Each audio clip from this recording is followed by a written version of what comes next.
about Franchise Law 101. So, or in other words, what you should know before investing in a franchise.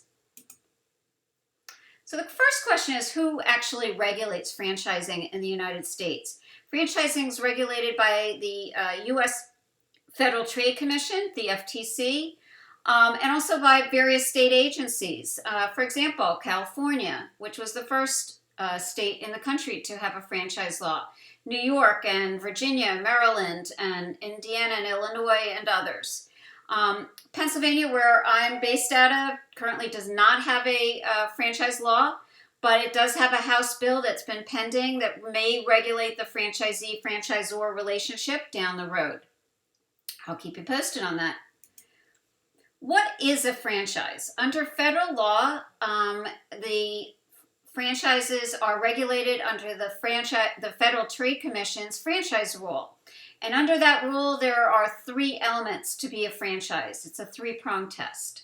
The first is that there must be a trademark that you are offering to another party to operate a business under. So it's your trademark that you have registered with the U.S. Patent and Trademark Office, which you are then licensing someone else to have the right to use. That's the first part of the test. Without a trademark, under federal law, you are not a franchise. Under some states, you might be, but under federal law, you would not be. Federal law, you might be a business opportunity, though, and you do have regulations that govern that. Second element of a franchise under the FTC rule is that there must be significant amount of control that a franchisor exercises over that franchisee or licensee. Some of the evidences of that significant control or assistance would be things such as requirements for site design or appearance, designated hours where you tell your licensee or franchisee what hours they must be open for operation, specific production techniques if there is production involved, requirements for accounting practices, requirements for using your point of sale system, required participation in promotional campaigns, required training programs or procedures that you must follow, providing an operations manual to them with specific requirements as well. That's all evidence of control, but it's a very vague area. As far as the payment, that's the third element or prong of the test. There is a required payment, and that is a very minimal threshold to meet. And that payment is that the franchisee is required to pay to the franchisor or the licensee to the licensor or their affiliate at least $500 in the first 6 months of being open for business, of the relationship, basically. And that $500 can be for all kinds of things. It can be for training. It can be for product. It can be for services that the franchisor charges for. It's a very open-ended definition. So that one's very easy to meet. So if those 3 elements are there, a trademark, which you are licensing to another party, you are exercising control over that party, and you charge $500 or greater in the first 6 months of the relationship, then it is going to be called a franchise under the FTC franchise rule, regardless of what you call it in the contract. So why should you hire a franchise attorney to evaluate the documents? Why not hire your brother or your sister or your friend or whomever who is a general attorney or a personal injury attorney or estate planning attorney or any other bankruptcy attorney? Well, the reason is that this is a very specific area of the law. It's a very niche practice, and it's a highly regulated area of the law, and those types of attorneys are not familiar with what's typical, what's not typical, and the kinds of things that should be of concern to you and the kinds of things that are not so of concern.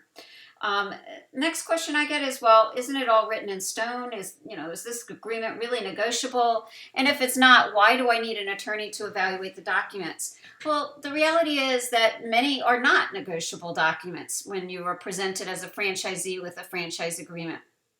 Nonetheless, even if it's written in stone and it's not negotiable, it's very important that you have a clear understanding of what your obligations are to the franchisor and what your expectations of that franchisor should be. It's very important to work with someone who has the knowledge and experience to be able to advise you properly.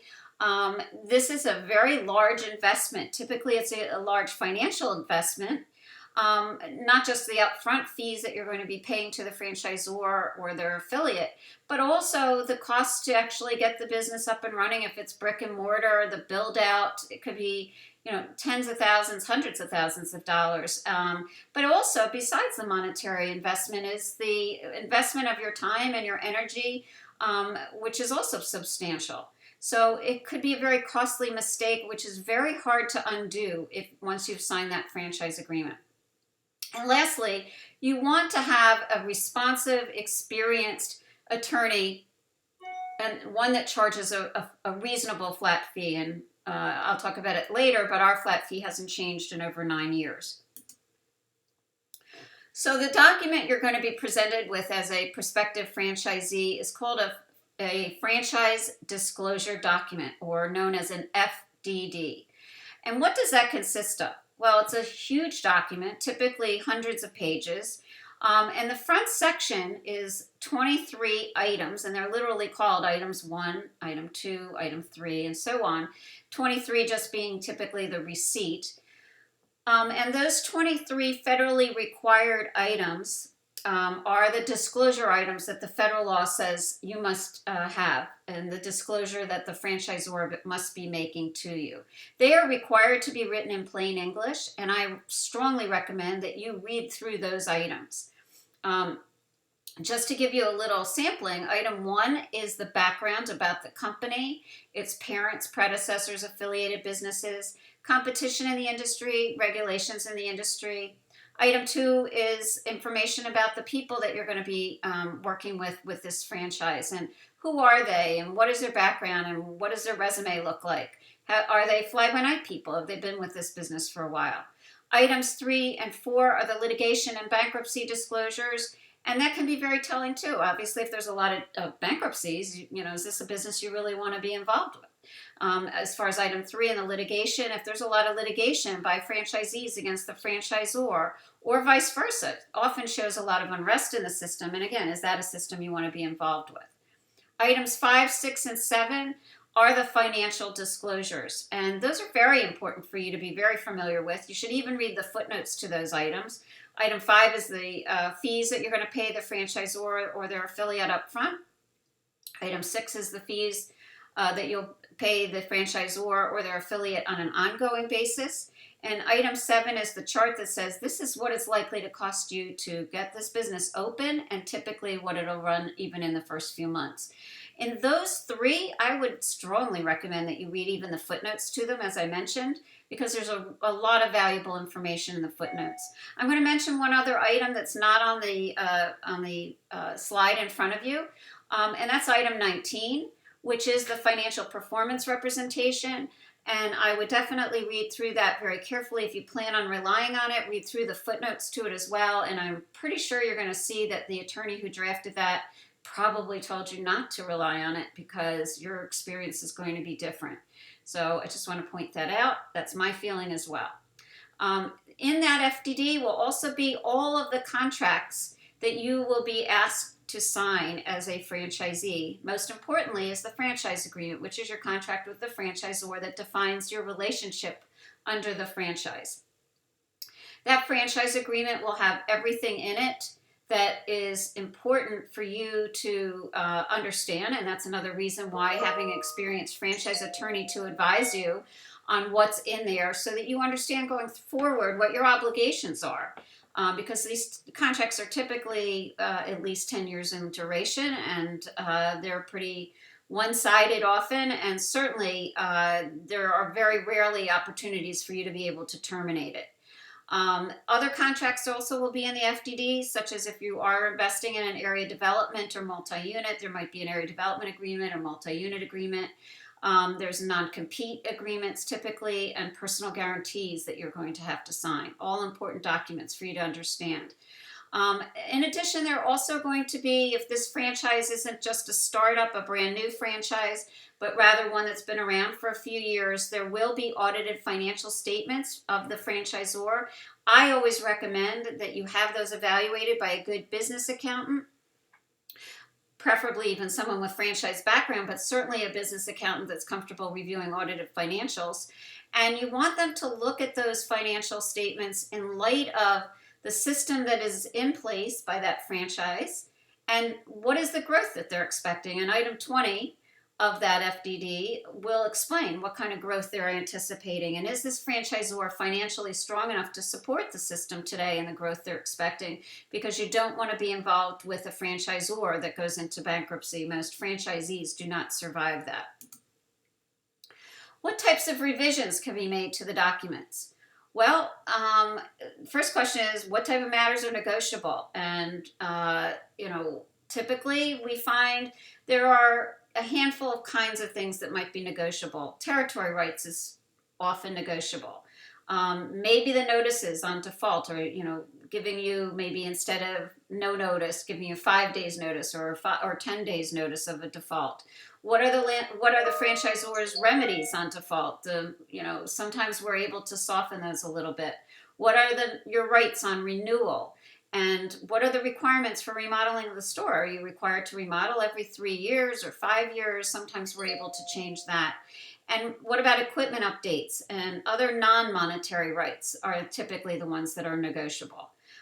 Typically, things that aren't negotiable will be any monetary obligations, such as fees that you're required to pay, funds that you might have, advertising funds and other funds that you might be required to pay into, and so forth. The term is also something that's typically not negotiable. And which franchisors typically negotiate? Well, the newer systems, the hungry ones that are trying to get as many franchisees into their system and building that up, those are the ones that are usually more agreeable to negotiating.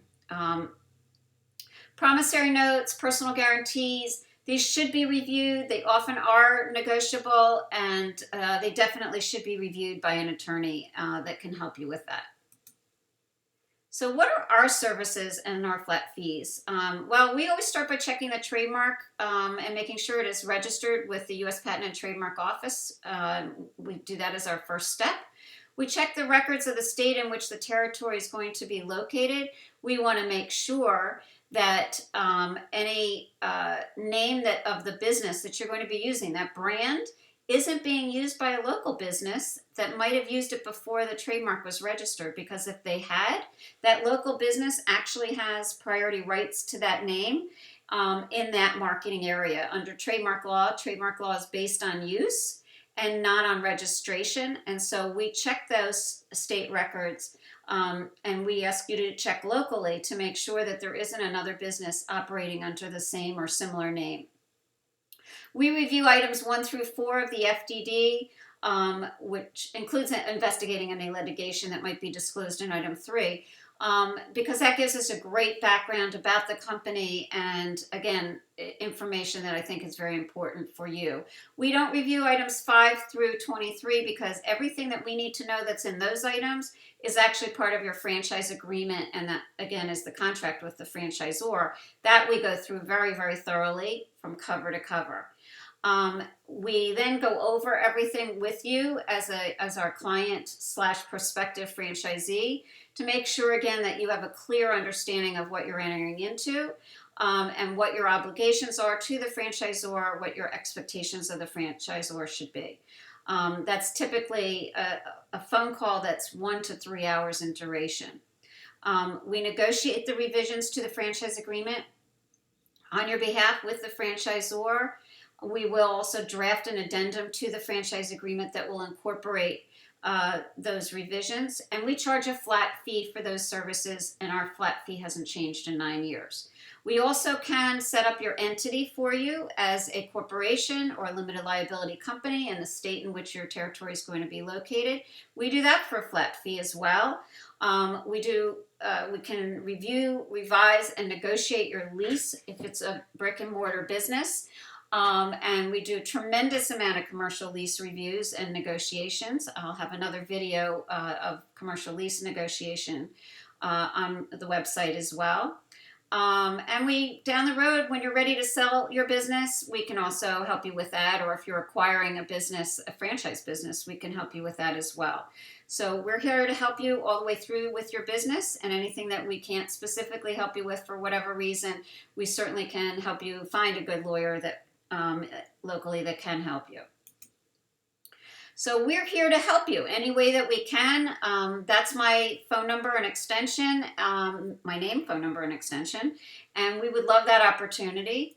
So here's my full contact information. We are nationwide franchise attorneys, and we would love the opportunity to work with you and help you understand what it is that you're investing in before you make that commitment. We hope that you've enjoyed this presentation. And if you have, please give us a call and give me a call, and I would love to talk to you. So have a great day, and look forward to hearing from you.